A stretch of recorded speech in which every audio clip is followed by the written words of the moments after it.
No clue if I'm getting the dates right when I label them on the video, but this is the start of July of 1864. Probably not my last video. I probably got one more after this. What do we got? Well, I was a little mistaken about the imports. They're actually down to 71.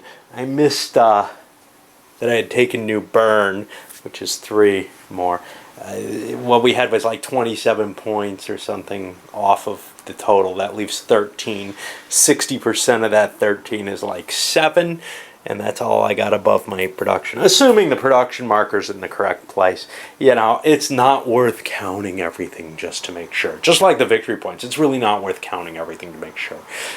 It's pretty clear that the Union is racking up territory. It might be a little off on some of the points, but who cares? All right, take a little break and then come back to this. See where the Union can get. I'm going to do my taxes soon, damn it. Confederates have gotten a couple of initiatives. They've pushed deep into Florida. Jackson's pushed into Virginia. That's turned Sherman around, but he left a small force, well, a moderate-sized force, really, under Rosecrans here. He's hoping he can defeat Jackson. Not sure, because his forces are getting smaller at this point, but he can take reinforcements. Jackson's not going to get any. He's hoping Rosecrans can go conquer South Carolina, but that means my active, effective, good general who can, you know, sweep through territories quickly, he's now hunting down this rogue army, essentially. Ord is slowly beginning to try to take Kentucky back, but the fact that there's garrisons in it, well, that stops me each time. Wouldn't have to if I had a big army, but I don't. I just have the army of the Southwest there, or West, or whatever. I don't know which one's which. Southwest for the Union. And it's limited to 6 strength points, no bigger than a corps commander can hold. So, you know, it's not really terribly effective there. The Confederates have sort of an opportunity to strike into Missouri. There's nothing there. There's just Fremont and his strength point. I don't know how weak that is as the Confederates, but I do know that there isn't much there. The one thing, though, is that Porter could shift... Foote could shift a bunch of troops up. Looks to me like Howard is pretty much done with his little reign anyway. There's not many places he can strike to. He could head up towards Alexandria or something. But there's not much value to expending effort there. Although, what else am I going to use my Trans-Mississippi points for is a good question. So if I get enough, yeah. Right now I do not have enough. I only have 2. I need to spend a discretionary point, and that becomes much more questionable. Alrighty. Turned into this silly little chasing game. Now, Lee's liberated Florida. This doesn't come into effect until the end of the turn. I've actually already recorded the victory points for it just because I won't remember at that point, but I got to keep it in mind. But then he's also managed to slip up and cut McDowell's supply off. McDowell's pretty much hosed at this point, which means this whole little southern expedition isn't happening. We got Early marching up here to Springfield. He's probably going to build a depot just because it costs him 2 movement points to get to here, and then 2 more to get to here. He's almost as fast, or almost as slow, as if he builds the depots on the way. So, if the Union decides to intervene in the attempts in Missouri, he'll be effective there. But the biggie here is that Jackson has been able to march away and take Richmond. And the reason for that's been the die rolls. You'd say, well, Sherman's at 2 and Jackson's at 2. They should be equivalent. Yeah, but I was getting nice 3 numbers. So Buell and whoever's down here, Rosecrans, have been advancing into South Carolina. They get more points for converting South Carolina, but if Jackson's able to liberate all of Virginia, that will hurt them a lot. I don't think that's possible, though. Sherman's in the region and has some points. He could have struck Jackson, though, and he didn't. The other problem is Rosecrans isn't sufficient to handle Lee. So I don't know. If you hadn't guessed, we the only reason it took so long, so many actions happened, is the CP table total went up higher. At this point, we'd be close to the end otherwise, but there are still significant points left for the Union, and a decent amount left for the Confederates, mainly in the East. Alright, that winds up the July-August turn, and it was not a good turn for the Union at all. 2 CP table totals, that's not so great. Our point-wise, we'll see why, 27 plus 7 puts us at 34, we're at 82. That's a little under 50. I can probably make it up, but here, you know, we just start to see how many problems the Union's gotten itself into. Jackson has swept through Richmond. He's up here. He's threatening Washington. Now, I pulled a leader, and I got Lyon down there. Also, railed some troops in that I had here in New Albany. See, who is this? Pope now? Yeah. Pope moving down, beginning to engage over here. He seems more valuable than using Howard for some kind of schlogging through Louisiana. McDowell's cut off here. This force is wiped out. The Union's in a lot of trouble. A lot of that can be made up. Some activations by Sherman, which I should have taken earlier.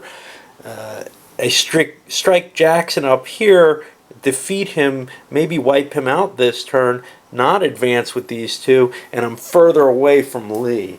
Lee is a real danger to those Union forces in South Carolina, and I don't think they can stand up to him.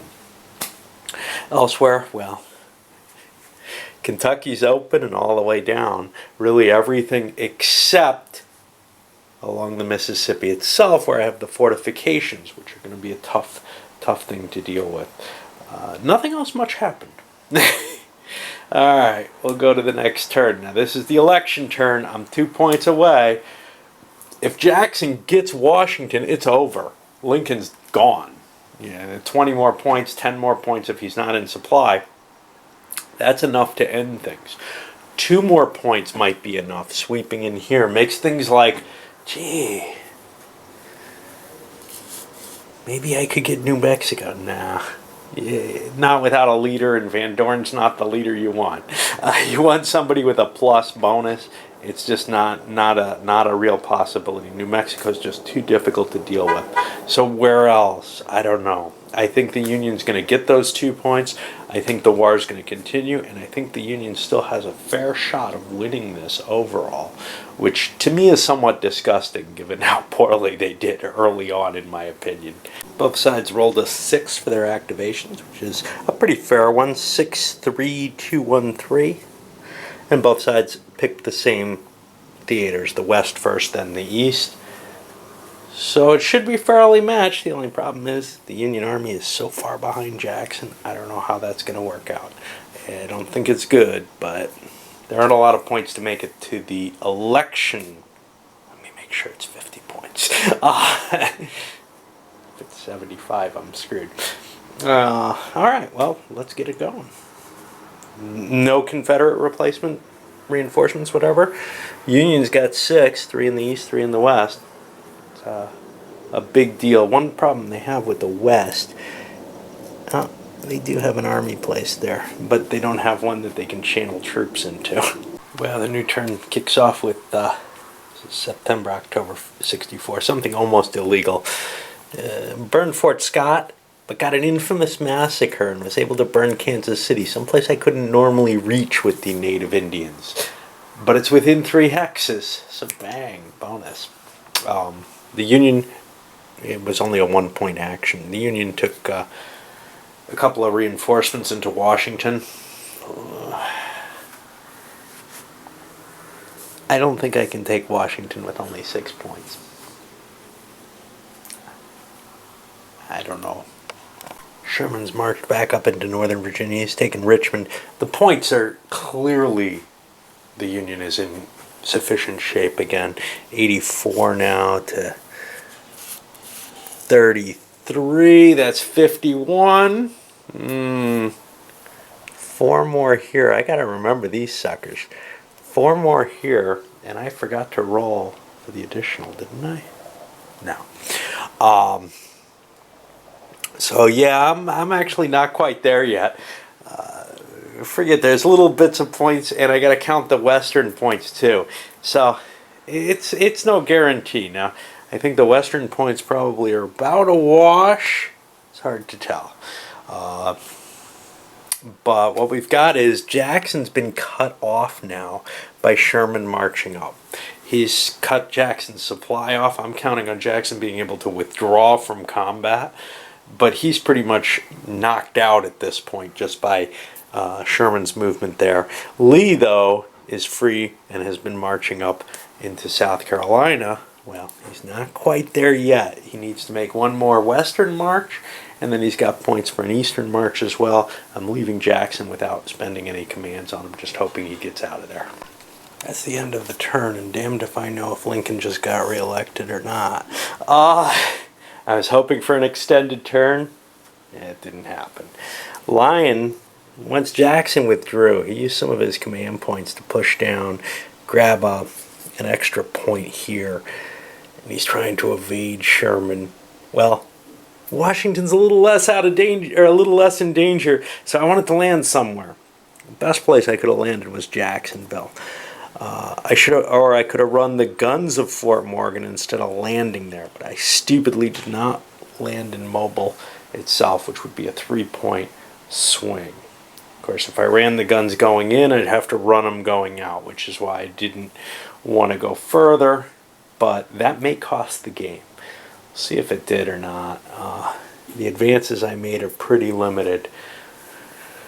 The straight points that are up there, I got enough, but if there's something I haven't accounted for, I haven't. So I got to do full count of everything. Come back and let you know where we are. It's going to be real close. Nah, it's not that close. 87 points for the Union. Oh, I forgot the 4 for the point. Oh, good God. Maybe it is. Counting cities. 1, 2 destroyed Confederate city points.